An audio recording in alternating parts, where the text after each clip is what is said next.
Hi and welcome to the first podcast of Year 2 on the undergraduate working with children and young people programme at Brighton Uni. Hope you had a good summer and are back now. I think already you've probably started your new set of modules, but we've got our first of the Reflective Practice Saturdays coming up on the 10th of October. And as I did last year, throughout this year, I'll be posting a podcast ahead of the Saturday to introduce some themes for the Saturday session and, where appropriate, to give you other bits and pieces of information. So a few details about the module as a whole to begin with before I move on to looking at the theme of today's podcast. Last year it was KV518 and the module was called Professional Reflective Practice in Learning and Development. This year the module code is KV518 and imaginatively the module title is Further Professional Reflective Practice in Learning and Development.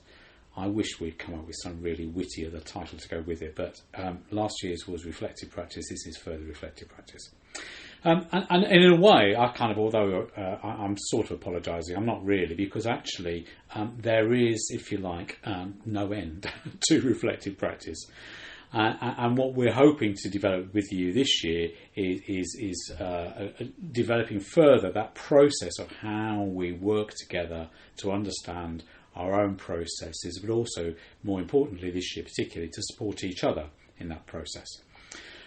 On this coming Saturday and the subsequent Saturdays, the structure of the Saturday is slightly different, and I'm just going to go through some details about that with you first of all, so forgive me if I read. For the Saturday the 10th, the early childhood practice group are with Kath to start off with in room B406. The supporting learning 5 to 11 with Jane in E513. The youth workers with Helena in B406. And the working with children and young people group with Deb in room B408. So early childhood practice with Kath B406. Supporting learning 5 to 11 with Jane Campbell in E513. Youth workers with Helena in B406 and working with children and young people with Deb in B408. The supporting learning 11 to 19 group with Phil, you're meeting in the afternoon and you'll be in room A404 from 2:30. So that's A404 from 2:30. The other thing just to mention about that Saturday as well is the module that you're doing at the moment, that you've just started hopefully, is the last of the level 4 modules you'll be taking on the course before we move on to level 5. And Mel Gill is leading a session for you on writing at level 5, and that's in the Checkland Lecture Theatre C122 from 1:30 to 2:30. So it follows on from the reflective practice sessions for the morning groups, and it is before the supporting learning 11 to 19 group in the afternoon. So that's 1:30 to 2:30 in the large lecture theatre C122 in Checkland Building. Okay, the other key difference this year, which your root tutors will go through with you when they first meet with you on that Saturday morning, is that you'll be in reflective practice groups again, which by and large are the same. There's a couple of small changes, and your root tutor will let you know what those are. But you'll be still in working those small groups, but rather than having a reflective practice tutor in the room with you to facilitate the session, we're asking you now for this coming year to facilitate that group yourselves. So those reflective practice groups become self-facilitative, and we'll explain our ideas about how that might work with you when we meet on that first Saturday.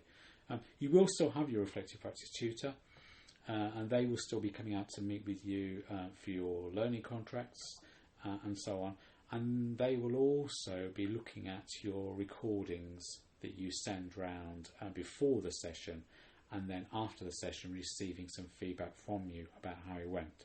But again, we'll give you more details about that. So, the first thing to see then is please send round a recording to all those in your reflective practice group and to your reflective practice tutor before the first session on the 10th of October. If you've already got a learning contract set up, then you obviously frame it within that learning contract. If not, choose an example or an issue or theme from your practice, and perhaps more recently, to examine in your reflective practice groups. Same sort of deal before. You send the recordings round in advance, read them. And this time, if you can, open yourselves up to what sort of questions, what sort of issues do you want to really focus on in those sessions. And also, when you're reading through other people's material, think about the questions that you're going to ask them to help them reflect on those themes, those issues. And that notion of questions is the theme that I want to talk with you briefly about today for the podcast. I remember still very vividly, I think I must have been about 13 or 14, and I had done something which I won't go into details with you now because it'd be far too long and embarrassing, but it was something that went very wrong, and my dad got to hear about it, and I was in big trouble when I got back home, and his face was like thunder. And I remember he whenever he was cross, he didn't shout, but he had this really controlled kind of anger. And he looked at me and he said, "What on earth do you think you were doing?" Now, of course, I kind of couldn't look at him and was very sheepish and kind of embarrassed and horrified that he'd found out and all those sort of things. Unfortunately, I don't think it scarred our relationship for the rest of his life, but it did stay with me, and particularly the questions he asked me, "What on earth do you think you were doing?"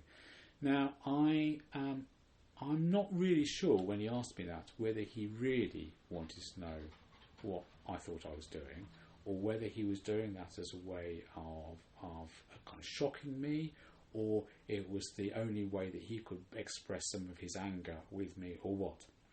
But much as I love my dad, I don't think it was the greatest question to ask me in terms of helping me examine what was happening for me at that time.